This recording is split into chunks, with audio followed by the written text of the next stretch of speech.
Today, we're exploring a massive, practically invisible fragility in the world around us. Just imagine a shockwave, not from an earthquake, but from a single blocked waterway rippling out and disrupting the entire global supply chain.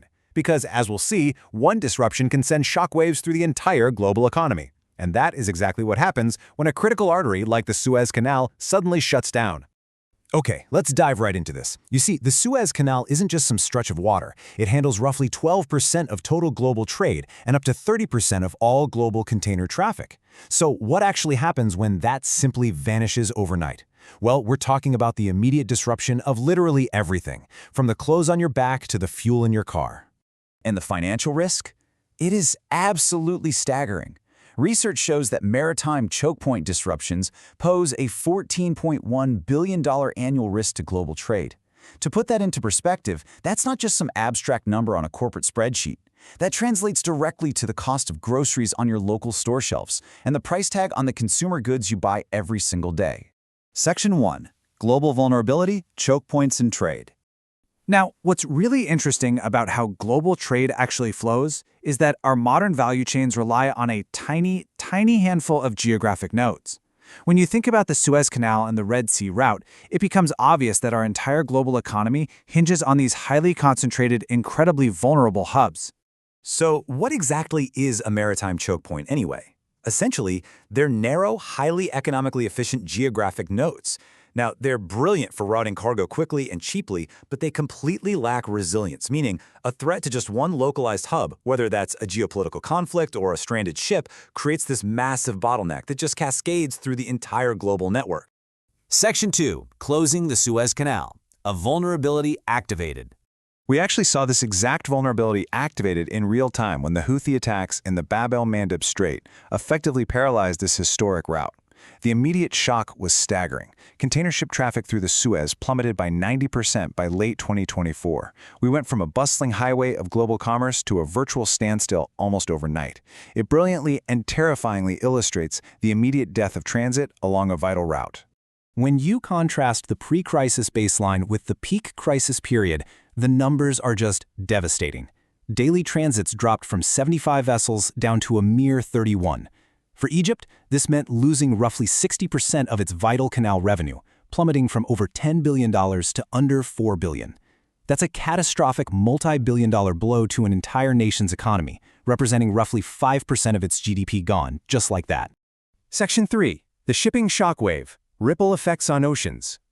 But of course, the impact didn't stay localized to Egypt.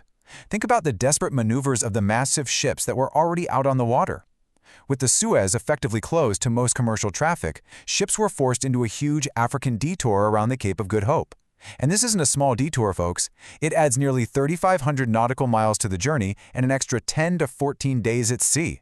That extra 2 weeks on the water translates directly into delays at car dealerships, empty shelves at retailers, and stalled manufacturing plants just waiting on essential parts.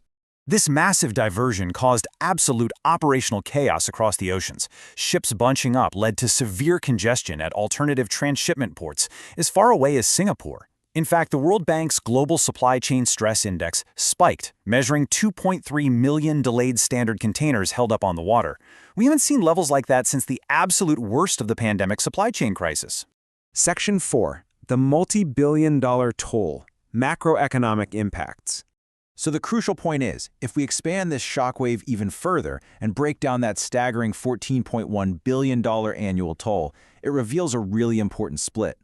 While $10.7 billion is lost through direct economic hits to countries heavily dependent on the route, like Egypt and Yemen, notice that $3.4 billion slice. That right there is the cost of rising freight rates. When trade routes are blocked and shipping costs spike, it inflates consumer prices everywhere. Basically, we all end up paying for it. The diverse global impacts are honestly staggering, and they hit everywhere differently. While Egypt faces that 60% revenue drop, Gulf states, which rely heavily on the Strait for caloric imports, faced a sudden food supply emergency. We're talking local inflation on staples spiking between 40 and 120%. Global agriculture shuddered as Persian Gulf fertilizer shipments halted. Europe faced sudden delays in energy and raw materials. Yet, in a really bizarre twist, South Asian hubs like Colombo and Sri Lanka actually saw a massive boom as redirected cargo unexpectedly flooded into their ports. Section 5. The search for alternatives, bypassing the epicenter. Let's move on and see how this builds, because with that primary artery severed, the world had to adapt and fast. We're seeing a distinct progression of workarounds. Immediately, within just days, we saw those ocean diversions around the Cape of Good Hope. In the midterm, over a few months, we saw the rapid development of Arabian Peninsula land bridges, where cargo is unloaded in the Persian Gulf and then literally trucked overland to Mediterranean ports like Haifa. And long-term, well, we're looking at entirely new maritime corridors that take years to fully develop. Now, one of those long-term options is the northern sea route up through the Arctic. Sure, it promises transit times 35 to 40% faster than the traditional Suez route, but it comes with some incredibly harsh realities: seasonal ice, the absolute necessity for specialized icebreakers, exorbitant insurance premiums, and highly unpredictable environmental hazards. It is an alternative, for sure, but a highly complex and risky one. Section 6. Rethinking global supply chains. Long-term adjustments.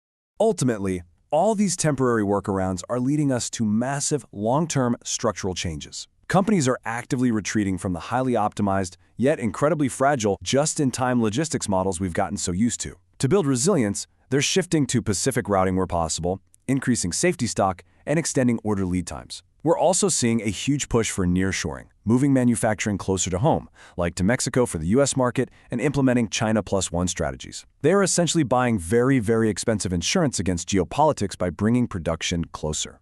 And you know, the historic scale of this simply cannot be overstated.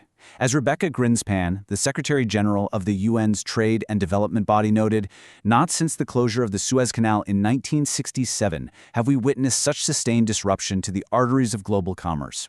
It really is a profound, generation-defining shift in maritime trade. Which really leaves us with a massive, provocative question to ponder. Is this the end of frictionless globalization? Is the era of cheap, uninterrupted global trade gone forever? As we've seen today in this explainer, one single disruption at a choke point can send shockwaves through the entire global economy. Thank you so much for joining me for this explainer, and I highly encourage you to keep exploring the fascinating geopolitical forces shaping our world.